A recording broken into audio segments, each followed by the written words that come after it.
सत्य श्री ओम सतनाम सत्साय। सभी साध संगत को, पुण्य आत्माओं को ब्रह्मशक्ति दास का नमस्कार। हे सत्संग प्रेमियों, हे सद्गुरु प्रेमियों, तुलसी साहिब की बानी लेकर के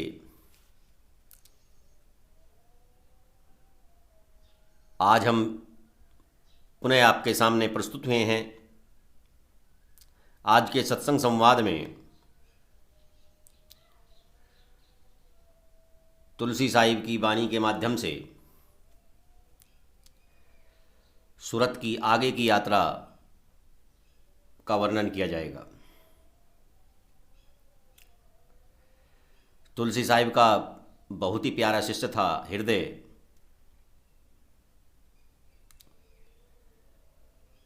तो उनको संबोधित करके यह वाणी है। तो कहते हैं कि हृदय अजब वो ही रीति घर की, संत से ना ही बड़ी, जह लो निगम कहे बाक बानी, सो सभी नीचे पड़ी।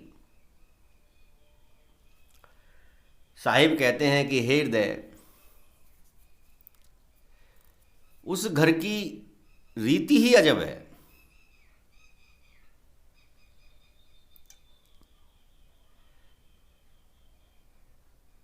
संत से ना ही बड़ी,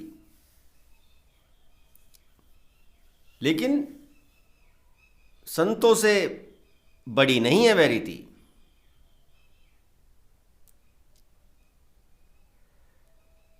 संत उस रीति नीति से भी आगे पहुंचे हुए होते हैं। जह लो निगम कहे बाक बानी, सो सभी नीचे पड़ी।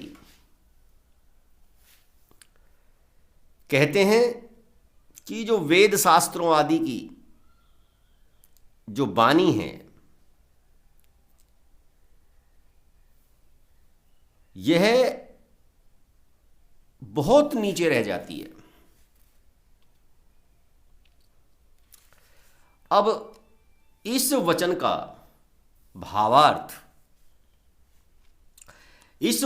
भावार्थ, हम आपको खोल के समझाते हैं। हम बार बार कहते हैं कि हमें आपको भ्रम से निकालना है, सत्य मार्ग का दर्शन आपको कराना है। यदि हमारी बात उचित जान पड़े तो उसके अनुसार जरूर चलना, और यदि अनुचित जान पड़े तो हमारी बात हमें वापस दे देना। कोई शिकायत नहीं, कोई बुराई नहीं, कोई गिला शिकवा नहीं। हम अपनी बात को वापस ले लेंगे। लेकिन हमारा हृदय आपकी भलाई के लिए तड़पता है। हमारी दृष्टि आपके हित पर लगी हुई है। हमें आपको गुलाम नहीं बनाना, हमें आपको स्वतंत्रता प्रदान करनी है। हमें आपको शिष्य नहीं बनाना, हमें आपको गुरु बनाना है। गुरु का मतलब होता है महारत हासिल करने वाला। जिसके पास गुर है वो गुरु है, जिसके पास योग्यता है वो गुरु है, जिसके पास कुछ विशेष ज्ञान है वो गुरु है। तो हमें आपको गुरु बनाना है, हमें आपको शिष्य नहीं बना के रखना, हमें आपको गुलाम बना के नहीं रखना, हमें आपको भ्रमों में डाल के नहीं रखना। आप स्वतंत्र हैं। और किसी विचार से यदि आप परतंत्र हैं तो उस परतंत्र की बेड़ियों को खोलने के लिए हम आपके सामने हैं। हम आपके सामने हैं, आपकी सेवा करने के लिए तैयार हैं, आपका भ्रम दूर करने के लिए तैयार हैं, बशर्ते कि आप भ्रम से बाहर निकलना चाहें, सत्य को जानना चाहें, गुलामी से बाहर निकालना चाहें। वैचारिक गुलामी का दौर है। आज चारों तरफ वैचारिक गुलामी का प्रचार है। उस वैचारिक गुलामी से बाहर निकलना है। यदि बाहर निकलना है तो हमारे एक एक शब्द को, एक एक वचन को ध्यान से सुनें, समझें। समझ नहीं आए तो पुनः समझें, पुनः पूछें। तब भी समझ में नहीं आए और विचार अनुपयोगी लगें तो त्याग दें। कोई जबरदस्ती नहीं है, कोई प्रतिबंधता नहीं है, कोई वैचारिक कट्टरवादिता नहीं है कि ये आपको मानना ही है। अच्छा लगे तो मानो, अच्छा नहीं लगे तो छोड़ दो। हमारा मकसद आपकी भलाई करना है। अब इस वचन का भावार्थ हम आपके सामने प्रस्तुत करते हैं। कहा है कि वेद शास्त्रों की जो वाणी है वो सब नीचे रह जाती है। जब हम कोई अपना मत प्रारंभ करते हैं, कोई संगठन खड़ा करते हैं, कोई संप्रदाय चलाना चाहते हैं, तो हम दूसरों की बुराइयां करते हैं, दूसरों की निंदा करते हैं। उनके अंदर अच्छाइयां भी रही होंगी, क्योंकि ऐसा मनुष्य कोई नहीं है जिसके अंदर शून्य से शून्य कोई अच्छाई ना हो, कम से कम कोई अच्छाई ना हो। ज़्यादा अच्छाई ना सही, लेकिन एक अच्छाई तो अवश्य ही उस व्यक्ति के अंदर होगी जो बुरे से बुरा है। कभी भी सत्य का लोप नहीं होता। सत्य हमेशा विद्यमान रहता है। असत्य एक समय पे समाप्त हो जाता है, लेकिन सत्य कभी भी समाप्त नहीं होता। कहा जाता है कि सतयुग में 20 विश्वा सत्य, त्रेता में 15 विश्वा सत्य, द्वापर में 10 विश्वा सत्य, कलयुग में 5 विश्वा सत्य। अब आप समझे, सतयुग में 20 विश्वा सत्य यानी कि 100% सत्यवादी लोग थे। असत्य समाप्त हो गया, पाप समाप्त हो गया। लेकिन कलयुग में, जिसे कहते हैं कि पाप इतना ज्यादा बढ़ जाएगा, इतना ज्यादा बढ़ जाएगा, लेकिन फिर भी 5 विश्वा सत्य अर्थात सदाचार, पुण्य विराजमान रहता ही है। मेरा कहने का तात्पर्य है, सत्य कभी समाप्त नहीं होता और एक समय में असत्य समाप्त हो जाता है। तो जिन लोगों को अपना संगठन खड़ा करना है, जिन लोगों को संप्रदाय चलाने हैं, जिन लोगों को अपना संघ बनाना है, जिन लोगों को अपने पंथ चलाने हैं, वे दूसरे लोगों की अच्छाई को दफन करके, उनकी बुराइयों को प्रकट करके, बढ़ा चढ़ा करके बोलते हैं। लेकिन पुरातन संतों का ये ध्येय नहीं था। उनका कहने का, समझाने का रहस्य कुछ और था।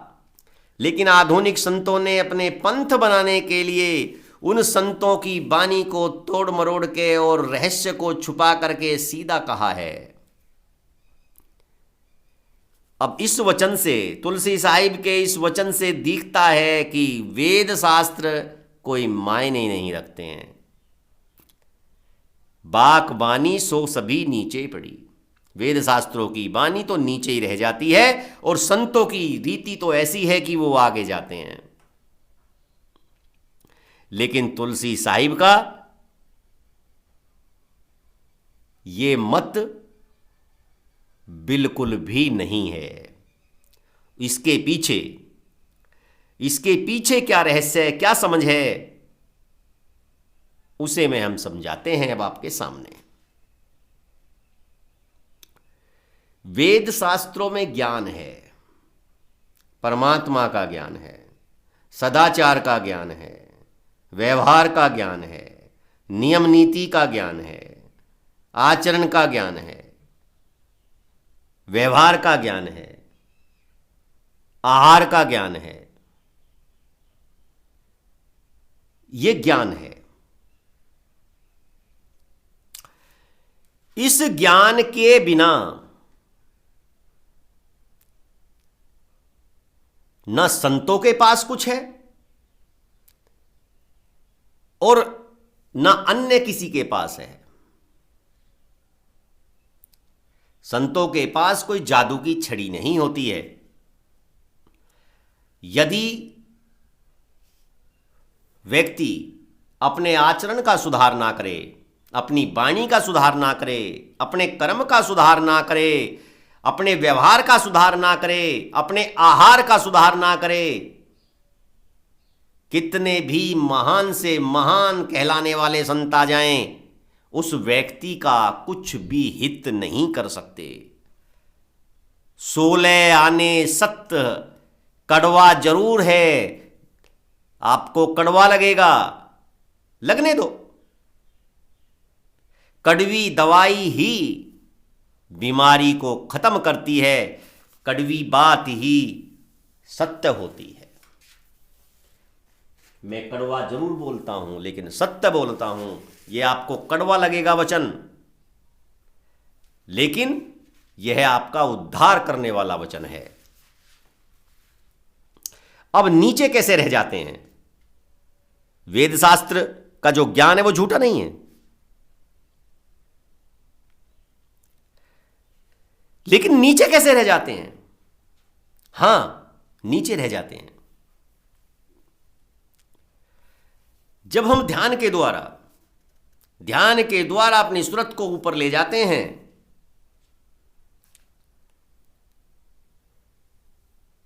तो हमारा जो विचार है, हमारी जो बुद्धि में संस्कार हैं, वो आहिस्ता आहिस्ता समाप्त होते जाते हैं। जो विचार हैं वो समाप्त होते जाते हैं, आहिस्ता आहिस्ता विस्मृति हो जाती है। और एक क्षण जब परम पिता परमेश्वर से मिलान का समय आता है, मिलाप का समय आता है, जब रूह कहती है कि जो तू है वह मैं हूं, जो मैं हूं वह तू है, अहम ब्रह्मस्मि सोहम तत्त्वमसि आदि, जो ये ब्रह्म वाक्य हैं, जब ये फूट निकलते हैं, प्रकट होते हैं, उस समय कुछ शेष नहीं बचता है। जो पुस्तकों का ज्ञान है, चाहे वेदों से पढ़ा है, चाहे पुराणों से पढ़ा है, अन्य ग्रंथों से पढ़ा है, संत मुख से सुना है या कहीं से भी सुना है, जाना है, सब कुछ भूल जाता है। इतने ये पुस्तकों की बातें याद रहेंगी, इतने आत्म साक्षात्कार नहीं हो सकता। सीधी सी बात है। एक समय ऐसा आता है कि ये सारा ज्ञान भूल जाना पड़ता है। जब तक हम संसार के व्यवहार में हैं, जब तक हम इस ज्ञान के बंधन में बंधे हुए हैं, तब तक आत्म साक्षात्कार नहीं हो सकता, अर्थात रूह परमात्मा से नहीं मिल सकती। ज्ञान का अहंकार उसे बढ़ने से रोकता है। बार बार बुद्धि में जमे विचार भटकाते हैं, माया प्रभावित करती है, चमत्कारिक सिद्धियां प्रकट होती हैं, जीव भ्रमित हो जाता है। तो एक समय ऐसा आता है जब ये वेद शास्त्रों का ज्ञान नीचे ही छोड़ के जाना पड़ता है। इसका मतलब ये नहीं हुआ कि वेद शास्त्रों का ज्ञान निर्मूल है, आधारहीन है, अनुपयोगी है। ऐसा कौन सी बातें हैं, ऐसे कौन से वचन हैं जो कोई संत ऋषि महात्मा नहीं समझाते हैं और उनका वर्णन वेदों में नहीं है। चोरी मत करो, झूठ मत बोलो, हिंसा मत करो, व्यभिचार मत करो, यौनाचार मत करो, पराई स्त्री को गंदी नजर से मत देखो, किसी का धन हड़पने की चेष्टा मत करो। ऐसी कौन सी बातें हैं जो वेद शास्त्रों में नहीं है? तो सीधे सीधे इस वचन का दुरुपयोग किया जाता है। लेकिन पुरातन संतों की बातें बड़ी गहरी होती हैं, बड़ा गूढ़ रहस्य है उनकी बातों में। आधुनिक संतों ने अपने पंथ चलाने के लिए उसको नष्ट भ्रष्ट कर दिया है और उस रहस्य को बताने को तैयार नहीं है। वो सीधे सीधे बताएंगे कि वेद शास्त्रों का कोई महत्व नहीं है, वेद शास्त्रों से कुछ नहीं होता है, वह गुरु की शरण में आ जाओ और नाम ले लो। नहीं जी नहीं, कलयुग केवल नाम या धारा। नाम तो आधार है, भजन सुमरिन तो आधार है। सबे सबे सब जब से था तब से है, अब भी है, पहले भी था। लेकिन जो ये नाम को मजबूत करने के लिए, नाम को प्रोटेक्शन देने के लिए, नाम को जो सहायता करते हैं चढ़ने के लिए, वह ज्ञान जरूरी है। वह ज्ञान बिल्कुल जरूरी है। क्या कोई संत नहीं बताता कि चोरी मत करो? इसी पर वेद बताते हैं। कोई भी ग्रंथ, कोई भी शास्त्र एक दृष्टि में निष्फल नहीं है, महत्वहीन नहीं है। किसी की निंदा मत करो। तुम किसी ग्रंथ की निंदा कर रहे हो तो भी तुम निंदा कर रहे हो, किसी के विचार की निंदा कर रहे हो तो भी तुम निंदा कर रहे हो, किसी संत की बुराई कर रहे हो और अपने संत की बड़ाई कर रहे हो तो भी तुम निंदा के भागी हो, पापाचार कर रहे हो।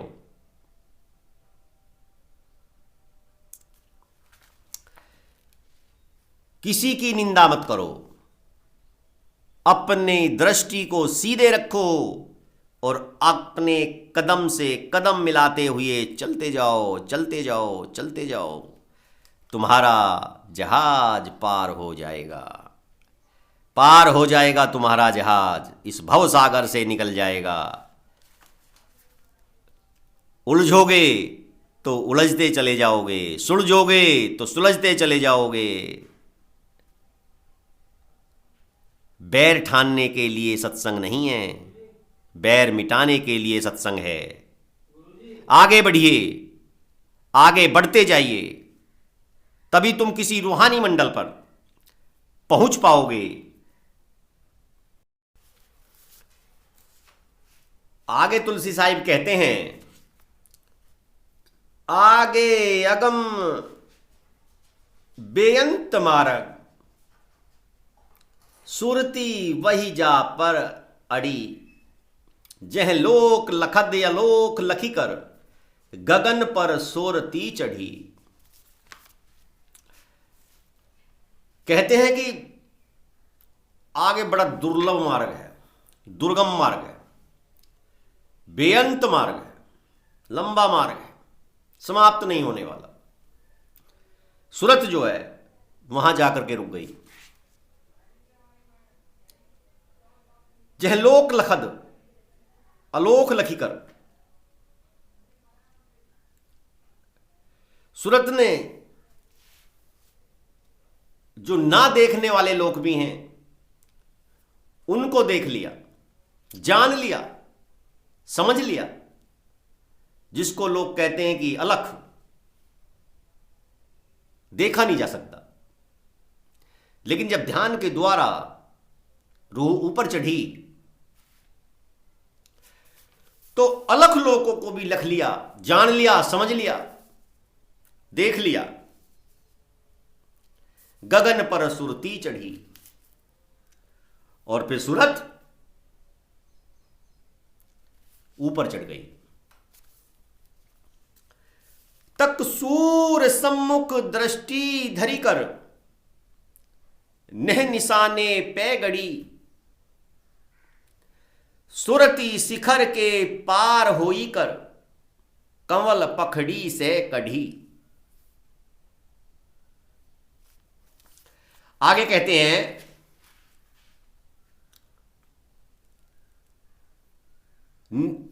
तक सूर सम्मुख दृष्टि धरी कर, अपनी दृष्टि को बिल्कुल सीधे, सूर सम्मुख जो सूर्य के समान प्रकाशमान है, प्रकाश है, उस प्रकाश पर ही दृष्टि धर के निशाना लगा लो, निशाना गढ़ लो और आगे चलो। फिर सुरती शिखर के पार हो जाएगी और आगे जो कमल स्वरूप है, पंखड़ी है, कमल पंखड़ी है, उसका ध्यान करो, उसमें ध्यान लगा दो, कमल पर ध्यान लगा दो। चढ़ते पलक नहीं बार उनको, निमक नहीं लागे घड़ी। छोड़े सकल संग साथ सबको, फौज तजी पहुंची छड़ी। चढ़ते पलक नहीं बार उनको, जब एक बार रूह ऊपर चली जाती है तो उसे आने और जाने में कोई समय नहीं लगता, क्योंकि रास्ता जान जाती है, ढंग जान जाती है, नीति जान जाती है, नियम जान जाती है, मार्ग पहचान जाती है, किस तरह जाना, किस तरह आना। चढ़ते हुए एक क्षण भी बार नहीं होती, देर नहीं होती, ना आते हुए कोई समय खराब होता है, आने और जाने में कोई समय नहीं लगता, निमक नहीं लागे घड़ी। छोड़े सकल संग साथ सबको, फौज तजी पहुंची छड़ी। सारे संसार के बंधनों को छोड़ करके, सारे संसार को छोड़ करके, भाई छोड़ा, बहन छोड़ी, पिता छोड़ा, माता छोड़ी, कुटुंब परिवार सगे संबंधी सब छोड़ दिए, धन दौलत छोड़ दी, सब संग साथी छोड़ दिए, सारी फौज जो ये संसार की थी सब छोड़ दी। ईर्ष्या, द्वेष, नफरत, माया, मोह, ममता सब त्याग दी। पहुंची छड़ी, अकेली, छड़ी अकेली पहुंची, छड़ी मतलब अकेली, अकेली रूह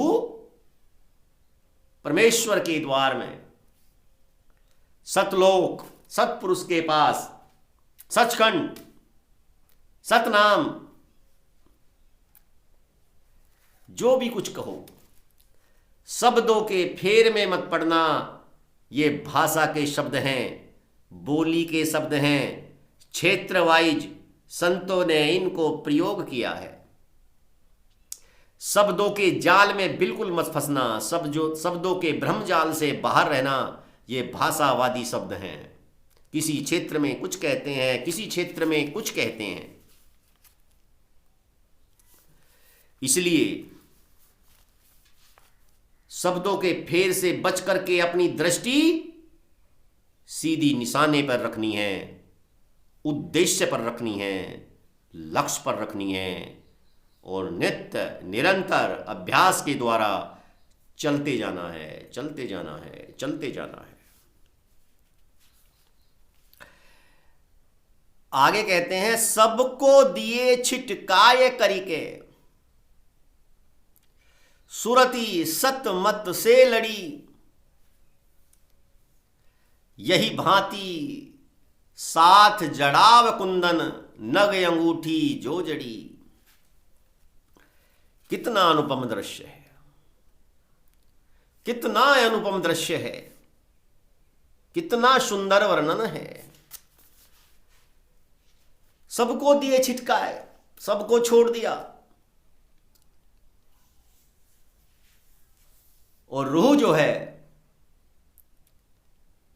सत्यलोक पहुंच गई, सत्यमत सत्यलोक पहुंच गई, सत्य धारण कर लिया, सत्य मत से लड़ी, सत्य मत से मिल गई। अर्थात जो सच्चा स्थान था रूह का वहां पर पहुंच गई। सतमत, जो सच्ची बात थी, जो सच्चा विचार था, जो सच्चा लोक था, जो सच्चा घर था उसका, रूह का, वहां पहुंच गई, सचखंड पहुंच गई, सतलोक पहुंच गई, सतनामी हो गई, सतपुरुष के पास पहुंच गई। यह भांति सात जड़ाव कुंदन किस प्रकार स्वरूप प्रकट करा है तुलसी साहिब ने। जिस प्रकार अंगूठी में नगीना जड़ जाता है और शोभायमान होता है, नगीना जो सुशोभित होता है अंगूठी में, उसी प्रकार सुरती रूह जो है अपने लोक पहुंच करके सुशोभित हो रही है, अपने पिया से मिल गई है, अपने प्रेमी से मिल गई है, अपने पति से मिल गई है, अपने घर पहुंच गई है। जिस देश से आई थी उसी देश पहुंच गई है। अंदर अलख के पार पद में पुरुष के आगे खड़ी, भयो मेल मिलन मिलाप पिव को संत के सरने पड़ी।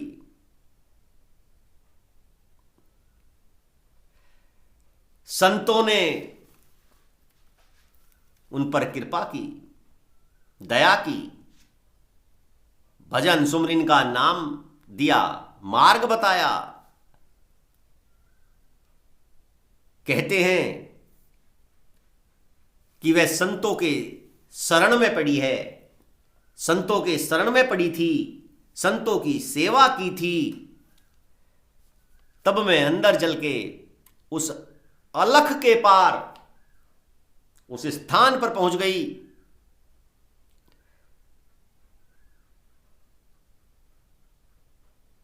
और अपने सतपुरुष के सामने जाकर खड़ी हो गई।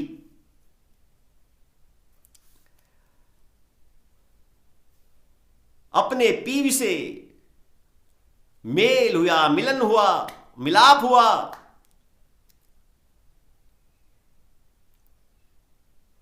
अब रूह बड़ी प्रसन्न है, बड़ी खुश है। अपने पीव को देख करके, अपने प्रिय को देख करके, अपने प्रीतम को देख करके, प्रेमी को देख करके, स्वामी को देख करके, मालिक को देख करके बड़ी खुश है, बहुत खुश है। संतों की कृपा से मैं अपने प्रियतम के घर आ गई। मैं बिछड़ी हुई थी अपने प्रियतम से और आज सुहागिन हो गई। आगे कहते हैं, सत्य पुरुष संत दयाल दिल से सुरती सज्जन की बड़ी। सत्पुरुष संत दयाल दिल से सुरती सज्जन की बड़ी। कैसे नरक दुख खानी में से काढ़ी ले वो ही घड़ी।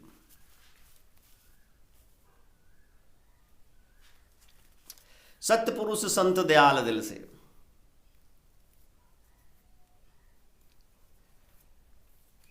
कहते हैं संत जो है दिल से ही दयालु होते हैं।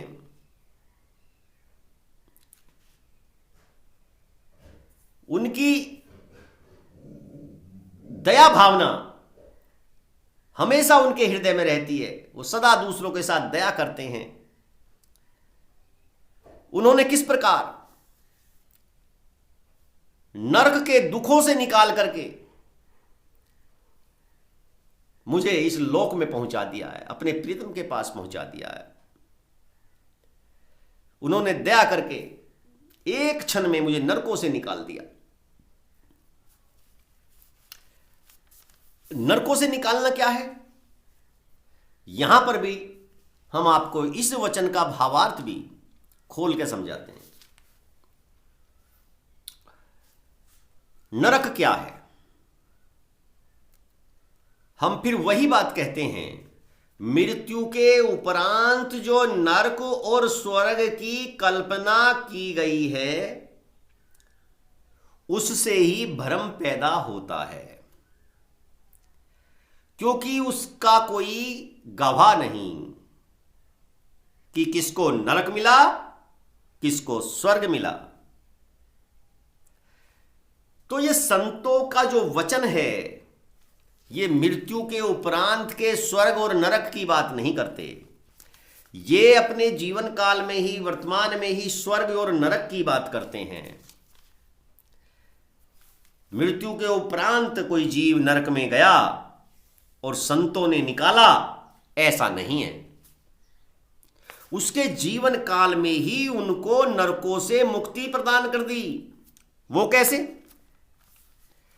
जब व्यक्ति सत्संग में जाता है, भजन सुमरन करता है, सदाचार का पालन करता है, नियम नीति का पालन करता है, नाम सुमरन करता है, सेवा करता है, पुरुषार्थ करता है, सत्य के मार्ग पर चलता है, तो साक्षात उसका स्वर्ग बन जाता है। और ये सब होता है संतों की संगति से। संतों की संगति से, उनके मार्गदर्शन से, उनकी सलाह से, उनके बताए हुए मार्ग पर चलने से वह व्यक्ति जीते जी स्वर्ग को प्राप्त हो जाता है। उसका मन निर्मल हो जाता है, और जब मन निर्मल हो जाता है तभी वह अंदर की यात्रा शुरू करता है। आप गंदे मन से, अपवित्र मन से, अपवित्र विचारों से अंदर की यात्रा नहीं कर सकते। अंदर की यात्रा के लिए पहले बाहर ही तैयारी करनी पड़ती है। हम किसी भी सांसारिक यात्रा को करते हैं, एक जगह से दूसरी जगह पे जाते हैं, तो क्या यात्रा प्रारंभ करके हम किसी वस्तु की आवश्यकता पड़ती है तो उसको ढूंढ लेते हैं, वो हमें उपलब्ध हो जाएगी। कपड़ों की जरूरत है, किसी रास्ते में चलने के लिए पानी की जरूरत है, बर्तनों की जरूरत है, भोजन की आवश्यकता है, तो क्या वह उपलब्ध हो जाएगा? हम जब किसी टूर पे जाते हैं तो पहले से ही तैयारी करते हैं, पूरी व्यवस्था मार्ग की। अगर चप्पल पहनने का रास्ता है तो चप्पल का इंतजाम करते हैं, जूते पहनने जरूरी हैं तो जूतों का इंतजाम करते हैं, सर्दी के क्षेत्र में जा रहे हैं तो ऊनी वस्त्रों का इंतजाम करते हैं, गर्मी के क्षेत्र में जा रहे हैं तो हल्के वस्त्रों का इंतजाम करते हैं, सब कुछ लेके जाते हैं। इसी प्रकार आंतरिक यात्रा के लिए भी हमें पहले से ही तैयारी करनी पड़ती है। आंख बंद करके बैठे रहो, कुछ नहीं होने वाला। यदि आपने तैयारी नहीं की है, अर्थात अपने विचारों को, अपनी बुद्धि में से अपने विचारों को शुद्ध नहीं किया है, अपने मन को निर्मल नहीं किया है, तो आप अंदर की यात्रा नहीं कर सकते। आपने तैयारी नहीं की है। और ये सब तैयारी होती है संत महात्माओं के सानिध्य में, सत्संग में, संगति से, भजन सुमरन से, अभ्यास के द्वारा, वैराग्य के द्वारा आहिस्ता आहिस्ता आहिस्ता आहिस्ता ये तैयारी होती है। गीता में श्री कृष्ण जी इन दो मंत्रों की ही बातें करते हैं कि वैराग्य और अभ्यास के द्वारा उस परमपिता परमात्मा को पाया जा सकता है। लेकिन यदि आपने अभ्यास और वैराग्य नहीं अपनाया है तो आप अंदर की यात्रा नहीं कर सकते, 100% नहीं कर सकते। भ्रम पाल सकते हो, अहंकार पाल सकते हो कि हम अंदर की यात्रा कर रहे हैं। स्वयं अपने मन को समझा सकते हो, अपने आप को समझा सकते हो कि हाँ हम यात्रा कर रहे हैं, लेकिन नहीं कर सकते, एक कदम भी नहीं चल सकते, अंदर घुस ही नहीं सकते, यात्रा छोड़ो। पहले बाहर तैयारी करनी पड़ेगी। पतंजलि योग में भी जो अष्टांग योग है, यम नियम का पालन बिना करे आगे नहीं बढ़ा जा सकता। यम नियम, आसन, प्राणायाम, प्रत्याहार, तब शुरू होती है यात्रा। ये पतंजलि महर्षि जी का अष्टांग योग है। फिर धारणा, एक धारणा बन जाती है। मैं समझाता हूं आपको बार बार, एक को साधे सब सदे, सब साधे सब जाए। ये धारणा का अभिप्राय यही है कि हमारा एक दृष्टि बन जाती है, एक विचार बन जाता है, एक मत बन जाता है, एक लक्ष्य बन जाता है, उद्देश्य हो जाता है। फिर उस उद्देश्य पर ही, उस धारणा पर ही ध्यान लगाया जाता है और उस ध्यान के माध्यम से समाधि को प्राप्त होता है।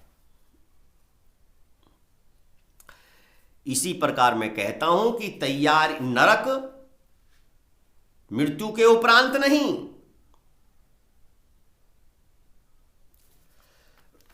जिसका निपटारा संत करते हैं। संत निपटारा अपने जीवन काल में ही, आपके जीवन काल में ही आपको नरकों से मुक्ति प्रदान कर देते हैं।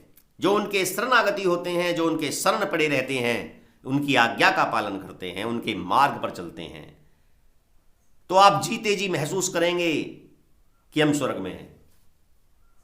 जब आप स्वर्ग में हैं तो नरक कैसे मिलेगा? नरकों से तुमको निकाल लिया, अब तुम्हारी आत्मा कभी भी नरक जैसे किसी जंजाल में नहीं पड़ेगी। ये नरक और स्वर्ग, ये आपकी बुद्धि की ही देन है।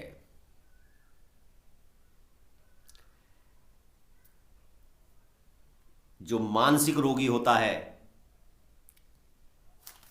उसे ये व्यक्ति आ रहा है, ये व्यक्ति आ रहा है, ये काले कपड़ों वाला आ रहा है, ये नीले कपड़ों वाला आ रहा है, इस तरह वो भ्रमित हो जाता है। उसको चित्र बाकायदा दिखाई देते हैं, लेकिन सामने कुछ नहीं है। दूसरे व्यक्ति को कुछ दिखाई नहीं दे रहा है, लेकिन उस रोगी को दिखाई दे रहा है। बीमारी उसकी बुद्धि में है, बीमारी उसकी सोच में है, बीमारी उसके मन में है।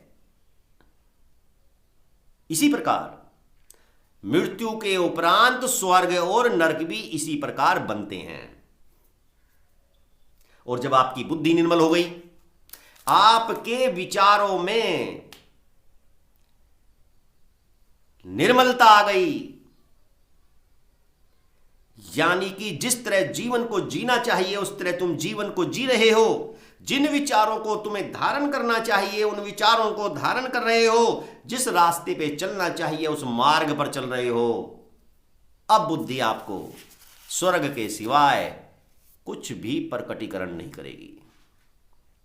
अच्छी अच्छी बातें ही तुम्हारे सामने प्रकट होंगी। कोई नारी प्रकट होगी तो उस पर दृष्टि आपकी भोग की नहीं, मातृत्व की पड़ेगी। वो मां होगी। लेकिन यदि आपकी बुद्धि में गंदे विचार होते और नारी प्रकट होती तो वो भोग विलासिता के लिए प्रकट होती।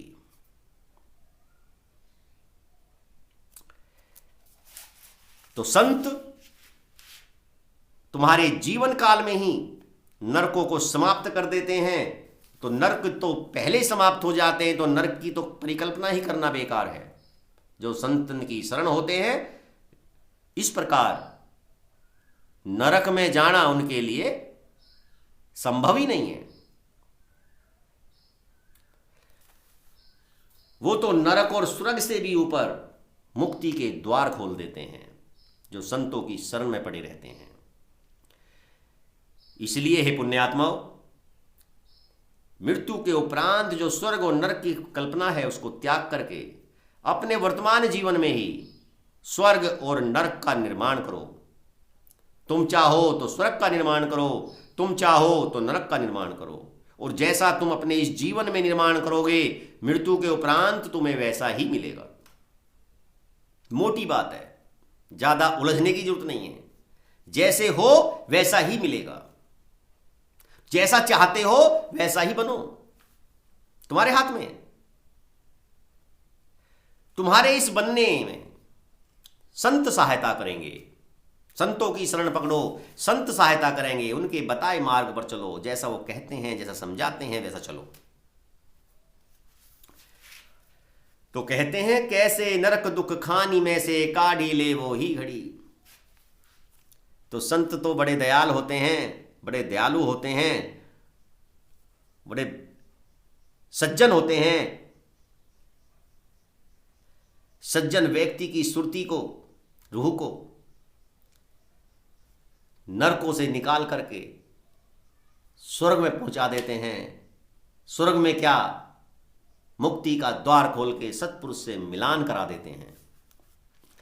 आगे कहते हैं ऐसे पुकारे साख सब कहें, संत की बातें बड़ी, सब सुन श्रवण पर हाथ डारें, संत पट खोलें कड़ी। कहते हैं कि संतों की साखियां सुनाना मजबूरी है। जैसे कि तुलसी साहिब में अभी पीछे नानक साहिब की के बारे में वर्णन किया कि नानक जाए अंगूठा बोरा। तो संतों की महिमा गाना जरूरी है।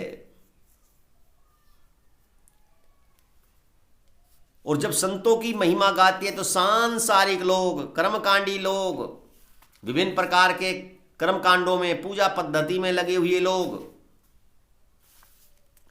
कानों पे हाथ रख लेते हैं।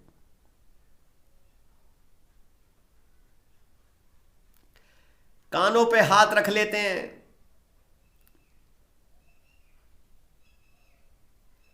संत पट खोलें कड़ी। लेकिन संत ही वो महान है, महान आत्मा है, संत ही वो दयालु हैं, कृपालु हैं कि अंदर के पट खोल करके भूले हुए जीवों को, भटके हुए जीवों को ऊपर पहुंचा दें, सतलोक पहुंचा दें, सतपुरुष से मिला दें, सचखंड पहुंचा दें। आगे कहते हैं संत शरण जो जीव रहे, गहे जो उनकी वहां, थाय बतावें समुद्र की, बल्ली भव जल माए। जो जीव संतों की शरण रहता है और उनकी बाह पकड़ के रहता है, संत इस संसार रूपी समुद्र की था बता देते हैं।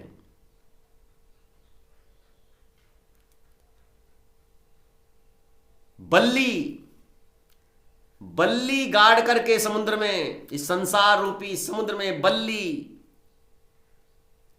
जल में, भवजल में बल्ली लगा करके बता देते हैं कि कितना गहरा है ये। सारी थाय बता देते हैं संसार की, संसार के सारे भेद खोल देते हैं।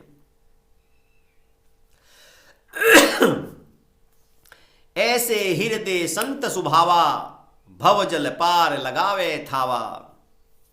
तो कहते हैं तुलसी साहिब कि हे हृदय, संतों का ता ऐसा स्वभाव है जो इस संसार रूपी भवजल से पार क्षण में लगा देते हैं। जहाज सुरती उनकी नित चाले, समुंदर पार भरावे माले। उनकी जहाज रूपी सुरती, उनका जहाज जो सुरती का जहाज है, हर समय चलता है और इस संसार रूपी समुंदर के पार जाकर के माल को भरते हैं, माल वहां छोड़ते हैं, माल वहां छोड़ते हैं। अर्थात भटके हुए जीवों को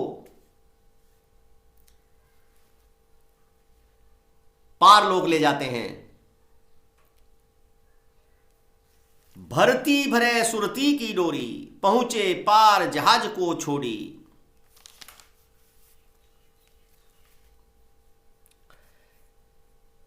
भरती भरे सुरतों को, रूहों को नाम के जहाज में भर के, नाम की डोरी में बांध करके जहाज को पार छोड़ आते हैं। जितनी भी रूहें उसमें भरी और पार लोग छोड़ आए। माल बिलायत में जा बेचें, मेवा आनी खरीदी खेचें। संत तो जाकर के बिलायत, उस समय अंग्रेजों का शासन था जिस समय तुलसी साहिब हुए, तो बिलायत कहते हैं इंग्लैंड को, लंदन को। तो जाकर के लंदन में माल बेचते हैं, मेवा आनी खरीदी खेचें, और वहां से मेवा लेके आते हैं। मेवा क्या? नाम रूपी मेवा लेके आते हैं।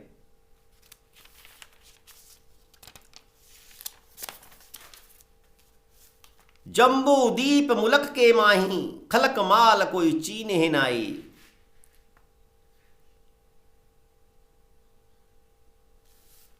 जम्बू दीप,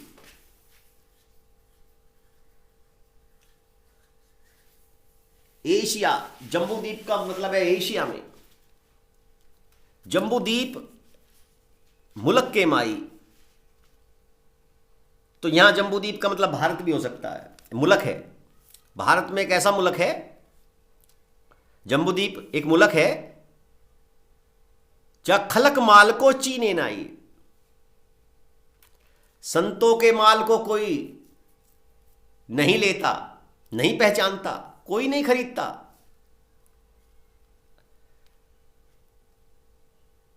जम्बूद्वीप में, जम्बूद्वीप ऐसा मुल्क है जहां संतों के माल को कोई ना खरीदता है, ना पहचानता है, ना कीमत लगाता है। गली गली में ले दर्शावें, मेवा जो जो मेवा लो जो जिनको चाहवें। संत तो गली गली में शोर मचा रहे हैं, गली गली में शोर मचा रहे हैं, ले लो, फ्री मिल रहा है, ले लो, जिनको मेवा चाहिए ले लो।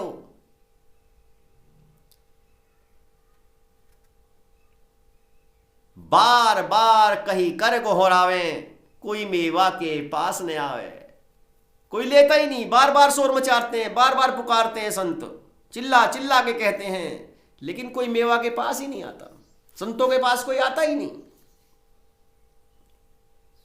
कि नाम रूपी मेवा प्राप्त करें, भजन रूपी मेवा प्राप्त करें, सुमरिन करें, सत्संग करें, संगति करें, सेवा करें, नहीं आता।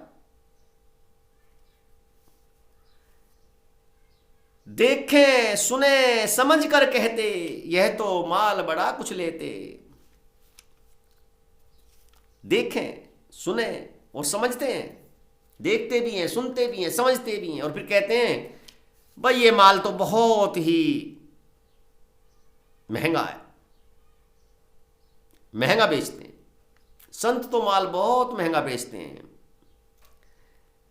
संत कहते हैं कि तन दो मन दो धन दो तो हम नाम देंगे, तन मन धन अर्पण कर दो तब माल देंगे। लेकिन सांसारिक लोगों को तो फोकट का माल चाहिए, जिसमें कुछ देना ना पड़े।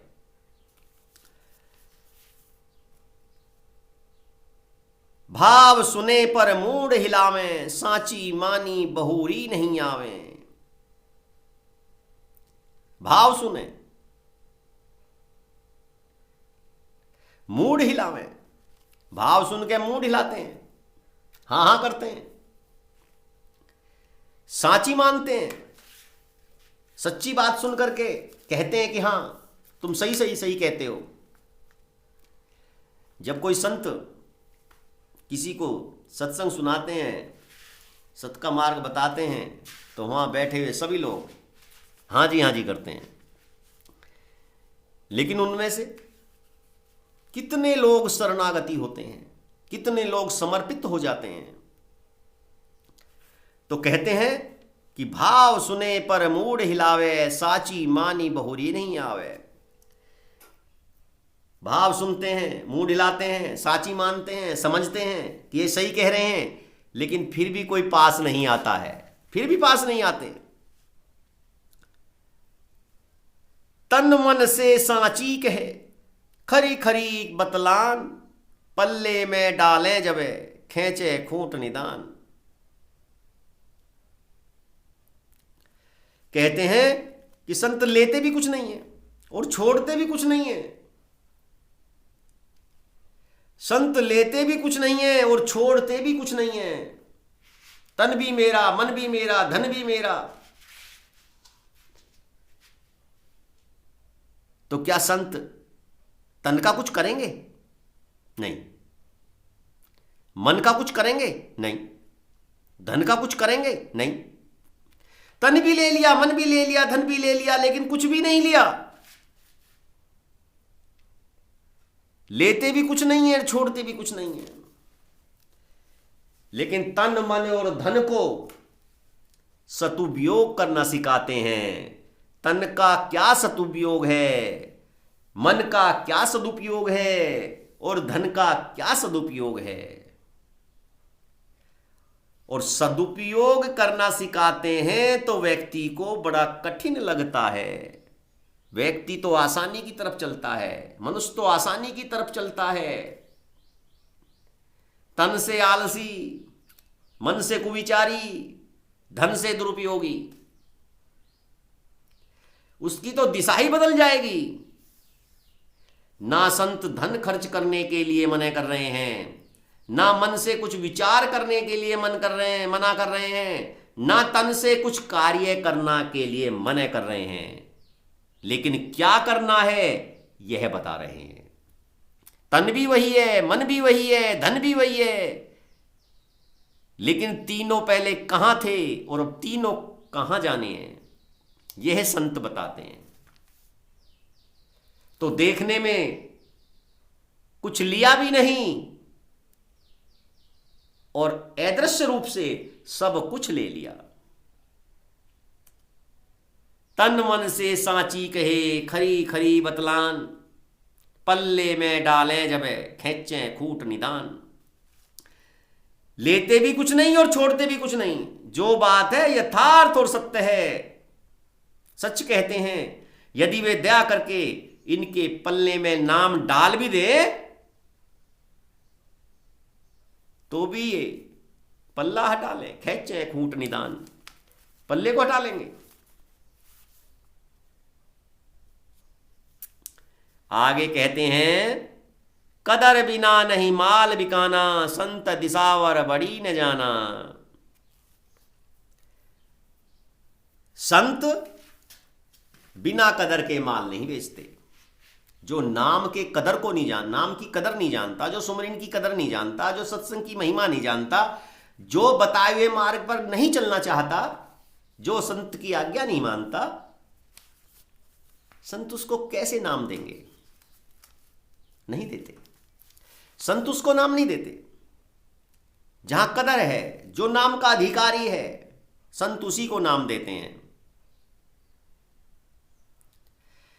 जीव नहीं जानते कि माल कितना कीमती है, कितनी दूर से आता है। संत दिसावर बड़ी न जाना। संतों की दिशा नहीं जानते, कहां से आए हैं संत। उनके माल की कीमत को नहीं जानते, इसलिए संत अपने माल की कीमत को जानते हैं।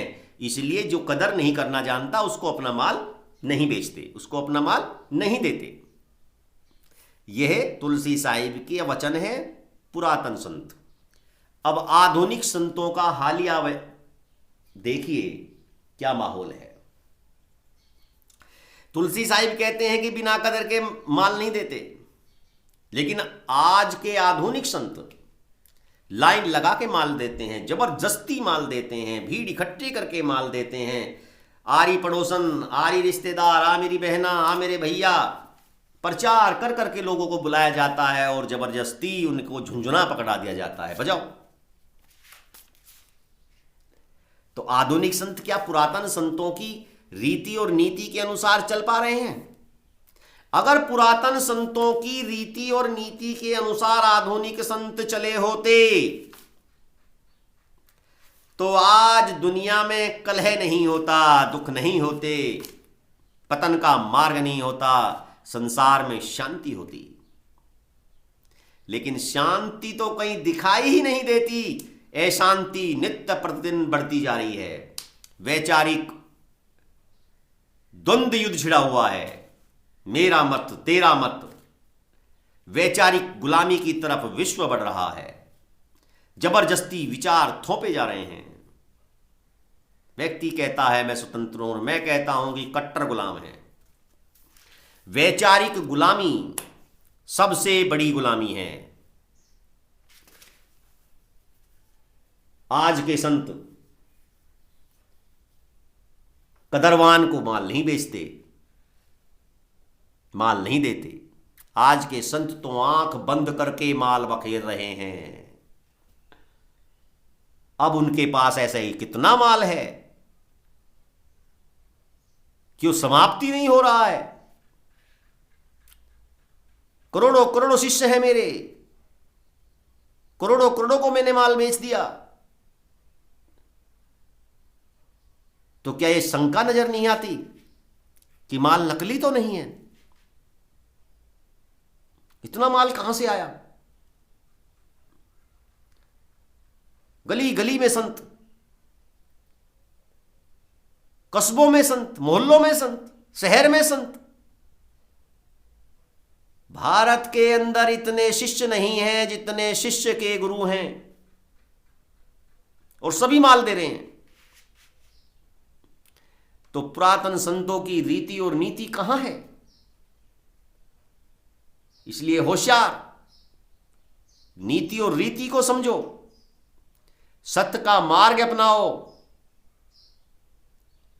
ढोंगी और पाखंडियों से बचो, भ्रम के जाल से बचो, भाषा के शब्दों के फेर से बचो।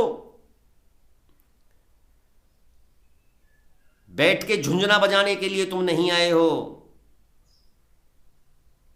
तुम तो कुछ चाहने के लिए आए हो।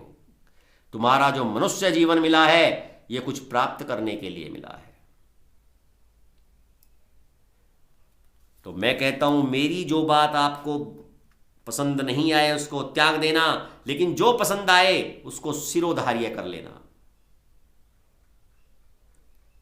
और मैं जो समझाता हूं उस पर आगे बढ़ना। मेवा मोल खरीदी नाही, यह सवाद क्यों कहो क्यों कर पाई। कहते हैं कि जिसने संतों की मेवा का अर्थात नाम भजन सुमरिन का स्वाद ही नहीं लिया है, तो कैसे वो स्वाद बताएगा? जब माल खरीदा ही नहीं है तो स्वाद कैसे बताएगा? चखा ही नहीं है तो क्या स्वाद कैसे बताएगा? देखे सुने खाय मुख माही, सो की मत को जाने भाई। जिसने देखा है, खाया है, मुख के अंदर सुना है,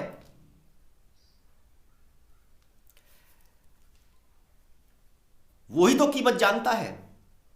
और जिसने खाली सुना है वो कीमत कैसे जानेगा? वो स्वाद कैसे जानेगा? जिसने मुख में खाया है, जिसने अमृत पिया है, नाम रूपी अमृत पिया है, वही कीमत जानता है, वही स्वाद को जानता है। लिया दिया देखा नहीं आंखी, वह कहा परख कहेंगे भाखी। ना कुछ लिया है, ना कुछ दिया है, ना आंखों से देखा है, वे क्या परख करेंगे कि मेवा कैसा है? नाम का आनंद क्या है, सुमरिन का आनंद क्या है, भजन का आनंद क्या है, वो क्या जाने? यह संतन का माल अंगूठा, सो को जाने जग मन मूढ़ा। अरे यह तो संतों का माल बड़ा कीमती है, अनूठा है, सांसारिक मनमुख क्या जाने। यह तो नाज खरीदा चावे, धर गठरी सिर ऊपर लावे। यह तो नाज को अनाज को इस तरह खरीदना चाहते हैं कि उठाओ गठरी रखो चल दो, तुरंत दान महाकल्याण। धड़ा पसेरी तोल बिछाने, यह विधि माल संत का जाने। यह तो संतों का माल इस प्रकार जानते हैं जैसे कि धड़ा और पनसेरी लेकर के सामने बैठ करके तोल लेते हैं और गठरी सिर पर रख करके चल देते हैं। संतों का माल तो अदृश्य है, ऐसे नहीं तुलता कि कोई भी आओ तराजू लेकर के धड़ी पनसेरी लेकर के तोल के चल दो। ये तो बहुत ही कीमती है। गठरी बांधी लेऊ सब सारी, ये जाने यो माल अनारी। सोचते हैं कि गठरी बांधो और लेकर चल दो, क्योंकि माल अनाड़ी का है, किसी पागल का माल थोड़ी है, किसी अनाड़ी का माल थोड़ी है कि उठाओ और चल दो। अरे ये तो बड़ा कीमती है।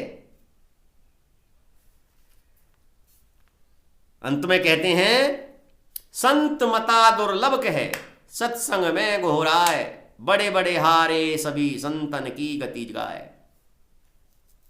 तुलसी साहिब कहते हैं संतों का मत, संतों का विचार, संतों का ज्ञान, संतों की वाणी बड़ी दुर्लभ है। सत्संग में संत बार बार इसी की महिमा गाते हैं, बार बार समझाते हैं। संतों की गति गाय गाय के बड़े बड़े लोग, बड़े बड़े संत महात्मा, बड़े बड़े सूरमा हार चुके हैं, लेकिन संतों के बारे में पूर्ण वर्णन कोई नहीं कर पाया।